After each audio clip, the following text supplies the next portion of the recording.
Hello, friends. That's what happens when she does the things she did in her kennel.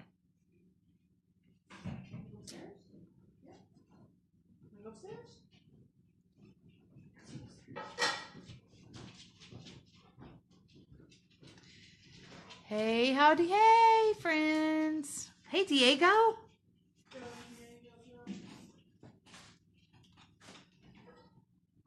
are you guys doing?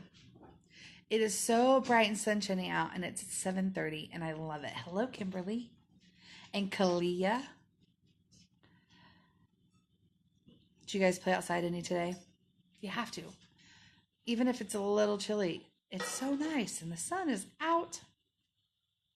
Love it. There's Jonathan. He just can't wait to see his mama. Nobody went outside. Did you just go home and read a book? I'm sure you went home and did all your homework. It's cold. It's not that cold.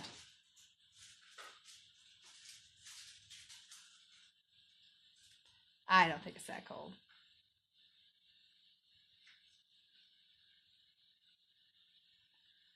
Jonathan, you did go outside and you drove your truck too. You're funny. Anybody have a joke? Appropriate joke, Jonathan, if you're going to chime in on a joke.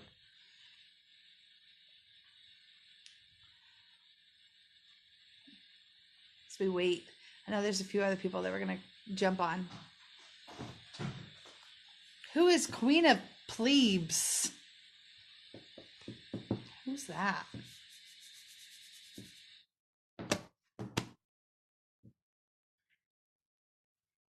You guys all like these next chapters? Nobody has a joke? Fifi. What is plebes? What is that? Does that mean something?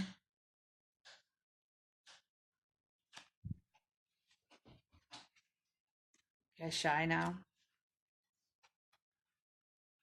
Doesn't mean anything. Diego says it doesn't mean anything. All right. I'm going to get started.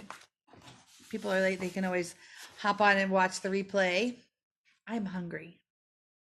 Let's push this through. I'm starving. Mr. Raider is making dinner, so I smell all the wonderfulness. I'm ready to eat. I don't have any jokes. I already told you my one joke. That's my go-to joke. I can't think of any others. The same joke? That is my signature joke. No, I'm not going to bore them. They don't want to hear the joke. Okay, we're at chapter 7 of No Talking by Andrew Clements. And these really make me laugh, especially after some conversations that I had with my fifth graders today. So, chapter 7 is called The Unshushables. Since Dave and Lindsay have been almost shouting at each other in the middle of the cafeteria, you might think that a lot of the other fifth graders in the room would have tuned in and paid attention to the commotion. You might think that a lot of the kids in the lunchroom already knew about the contest. But if you thought that, you'd be wrong. And you'd be wrong because you don't understand just how loud, how incredibly noisy it is in the cafeteria during fifth grade lunch. And not just on this day. It was noisy during fifth grade lunch every day. And it wasn't noisy only at lunch. Anywhere a bunch of these fifth graders got together, the talking got out of hand. Does that sound familiar? That's why it's time to tell a little more about this particular set of fifth grade kids. Because there's more to tell. There's always more. A school system really is a little like the Army. Remember about how kindergarten is sort of like basic training camp? Because kindergarten was where Dave and the other new recruits first learned the rules.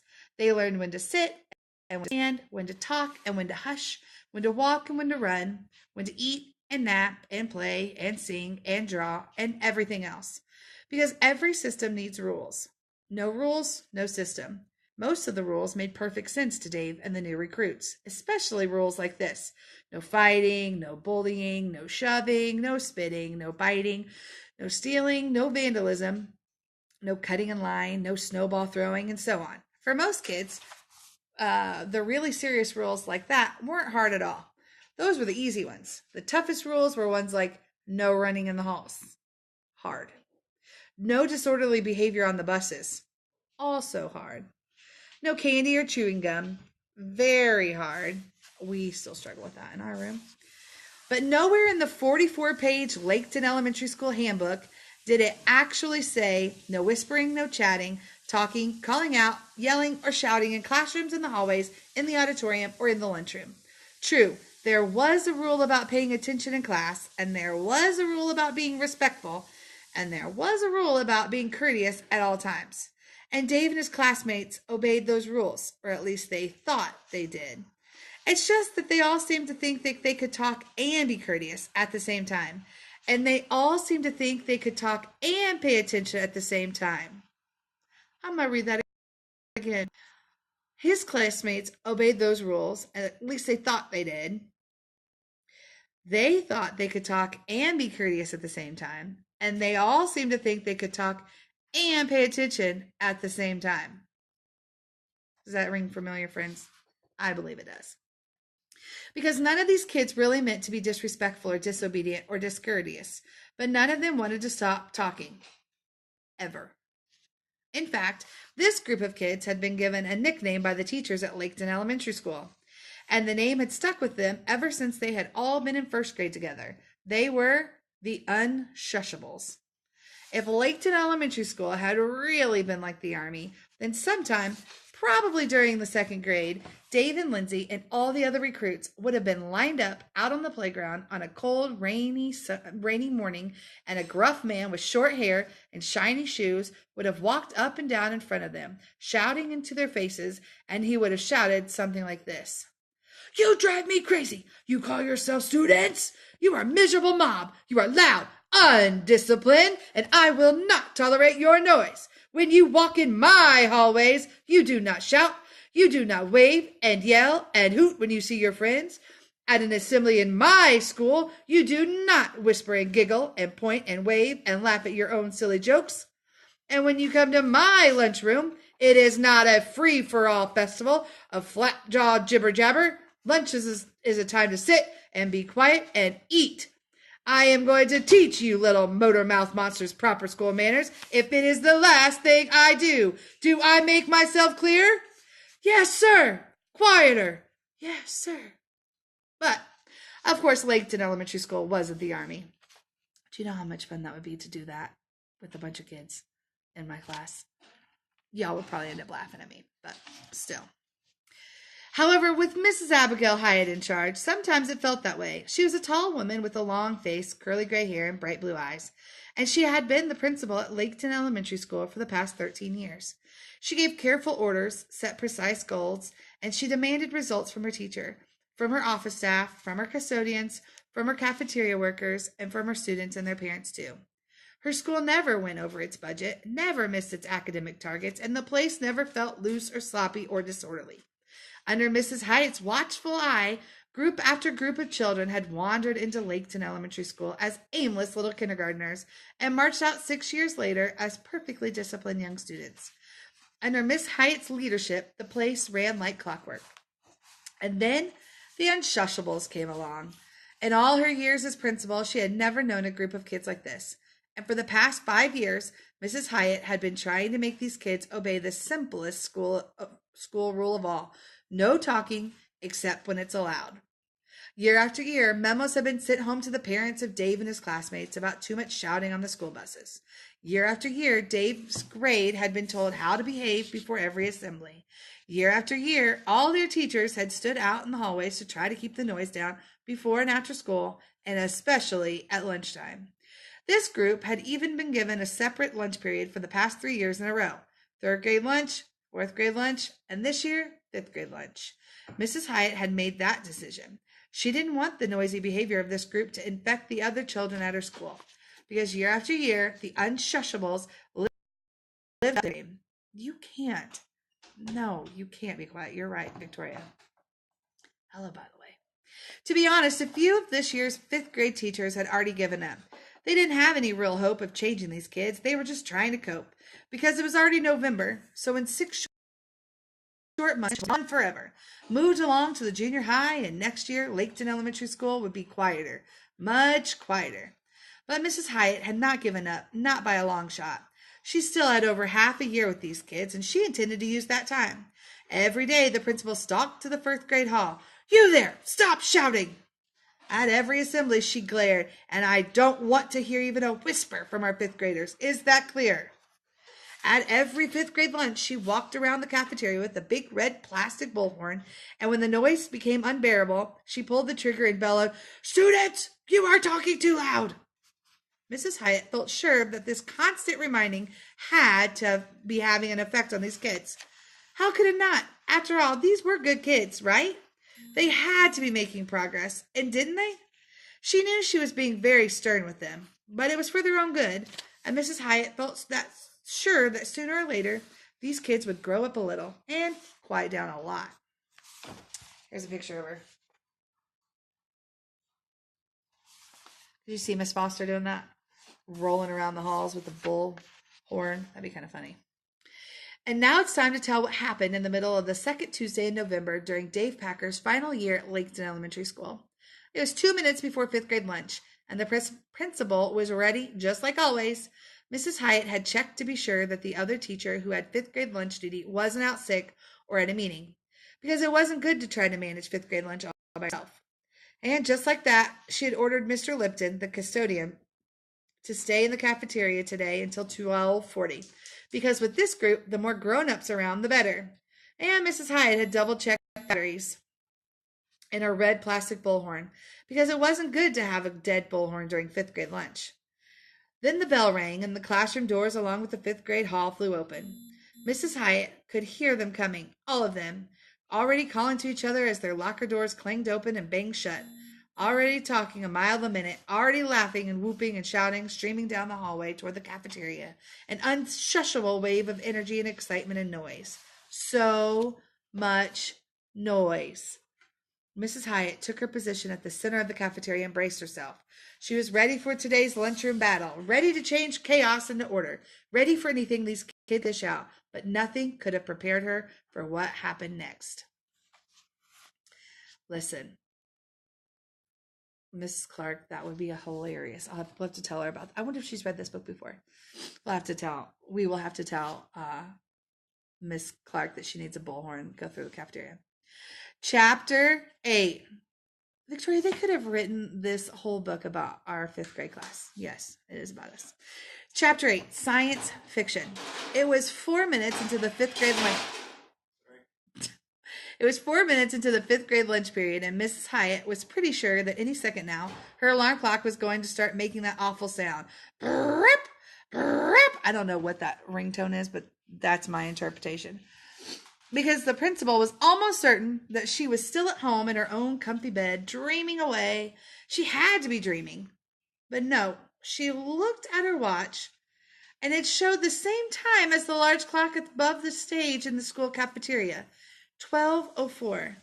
On any other day, Mrs. Hyatt would have already used her bullhorn at least once, because when half the fifth graders were standing in the food line and toward their seat, there was always a terrific burst of yelling and calling out and wild chatter, sort of like feeding time at the zoo. Jill Puckett, my tiger growl was amazing. I'll have to share that with my kids at some point in time. Not today. There was no talking at all. Not one word. Over 125 children milling around the lunchroom, and not a peep from any of them. Today, the principal could hear the clattering of the worn-out motor in the milk cooler, and she could hear the kitchen workers talking softly to each other, and she could hear the children's feet on the tile floor shuffling along through the lines. The quiet almost frightened her. Mrs. Hyatt felt like she was in a scene from a creepy science fiction movie. She actually liked a good scary movie now and then, but she did not like the ideas in her mind at this moment, because it seemed like aliens had possessed these fifth graders and zapped their brains, or maybe some strange creature had nipped off all of their tongues, nothing left but little stubs that couldn't make a sound. The principal shivered. Then she noticed a girl staring at her. Mrs. Hyatt realized she must have had a strange look. The girl sat down with her lunch tray. Mrs. Hyatt forced herself to smile and said, "Hi there, Sheila. How are you today?" Her voice almost echoed in the quiet lunchroom. Every boy in the milk line turned and stared at Sheila. The girls turned and looked too. Sheila gulped, gave the principal a nervous smile, and speaking softly and slowly, she said, "Fine, thank you."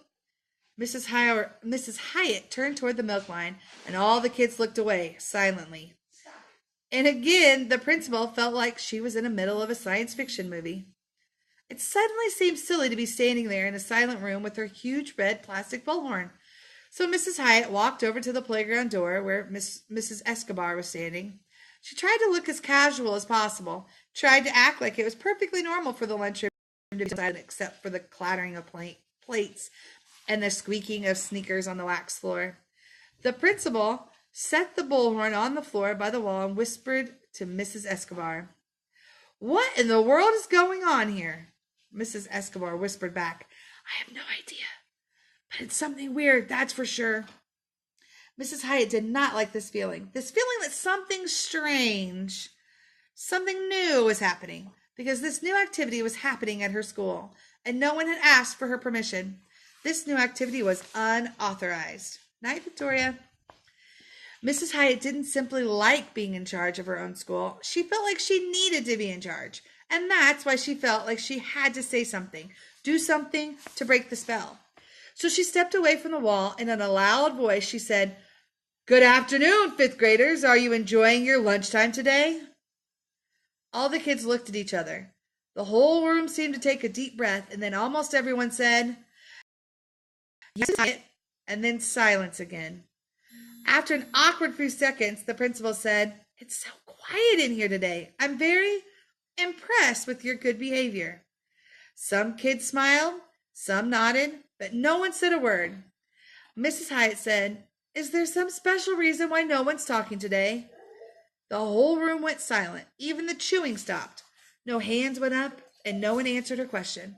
But Mrs. Hyatt was a keen observer, and in that sudden stillness, she noticed something. Right after she asked her question, it seemed like almost every boy looked at Dave Packer, who was standing beside the milk cooler, and it seemed like almost every girl took a quick look at Lindsay Burgess, who was just sitting down at the table. The principal thought, "That's odd." But the whole situation was odd, very odd, and now it seemed like the room was stuck in a complete calm, as if all the kids had even stopped breathing. Everyone was waiting to see what she was going to do next. After a few more seconds of suspense, Mrs. Hyatt cleared her throat and said, "Well, students, please enjoy the rest of your lunchtime." And the cafeteria came back to life, silently. Chapter 9, The Right Word. As Dave sat down at the lunch table with his friends, he couldn't get the grin off of his face. He was having so much fun, he could hardly chew his first bite of grilled cheese. And he didn't like chewing right now because chewing made noise. And when he munched, he couldn't hear the silence. The silence, Dave thought, is amazing. And watching Mrs. Hyatt try to figure out what was going on, that was amazing too. It was like they had trapped her in a force field. And she couldn't get out of it because the silence filled the cafeteria. Dave looked around and he saw the same amazement on the faces of some of the other kids. They were all thinking about the same thing together. Then suddenly, "Hey, give it back!" There was a gasp as every boy and girl in the room sucked in a breath, and all heads turned to see where the words were coming from. And there at the ice cream freezer, Ed Kesey had one hand over his mouth while his other hand reached for a cherry popsicle that Brian Del Greco had grabbed. Dave swung around and looked at Lindsay. Lindsay knew a lot of kids were watching her, but she pretended not to notice. She slowly reached into her back pocket, slowly pulled out a pen and a small red notebook, slowly opened the cover, and slowly made 4 little marks on the first page. As she flipped the notebook shut, Lindsay looked right at Dave and gave him a big smile. Just like that, and the girls were ahead by 4 points. But Dave wasn't worried. The contest had barely begun. There were 2 whole days to go. Dave was absolutely sure that the next 48 hours were going to be very Interesting. And he thought, is that the right word? How about fascinating? No, more like exciting. Yeah, exciting. Then Dave happened to glance at Mrs. Hyatt, and he could tell from the look on the principal's face that she had been watching everything. The way Ed had shouted those words and then covered his mouth, the way all the other kids had reacted, the way Lindsay had marked her notebook. And at that exact moment, the principal turned and locked eyes with Dave. She stared right at him, with her eyebrows all bunched up in a puzzled knot. Dave quickly looked down at his lunch tray, and as he did, a new word popped into his mind. And he was pretty sure this one was also going to be a good word to describe the next few days. Dangerous. All right, that took us all the way towards chapter 10. Hey, Mahogany. I hope you guys liked so far what we read. Could you imagine? I always tell my class, I know that I've got some peeps on here from Pfeiffer's class, but I know I always tell my class that whenever you read, good readers think and ask questions, right? And they visualize. And when I'm reading this book, I am visualizing totally our cafeteria. I'm visualizing how I could see Mrs. Clark if you guys were to do this. Hello. If you guys were to do this, I could just see you. I could see Mrs. Clark whisper to Miss Washington, "What in the world are they doing?" Could you imagine? Or I could see her or one of them whispering to Miss Tamika or Mr. Copeland. I think that'd be a riot. I don't think we could ever do it, but I do think that it would be really funny. So when I'm reading, that's how I envision it. Does anybody envision anything? Isn't that what you see too? So I hope you enjoy our book so far, all the way through chapter 9. We'll pick up Wednesday night. I'm going to reread the one from last Wednesday because it didn't save correctly or whatever, and I couldn't post it. So I'm going to record that, and then I'll paste a link to that. So this will be on my story for, I think, till tomorrow, and I will post it to my feed here shortly. So hope you guys have a great night. Don't forget to do your homework. All of your homework. Vocabulary, spelling, finish your math worksheet. This counts as your 20 minutes of reading. So there you go. Not too much. Have a good night, y'all. Enjoy the sunshine.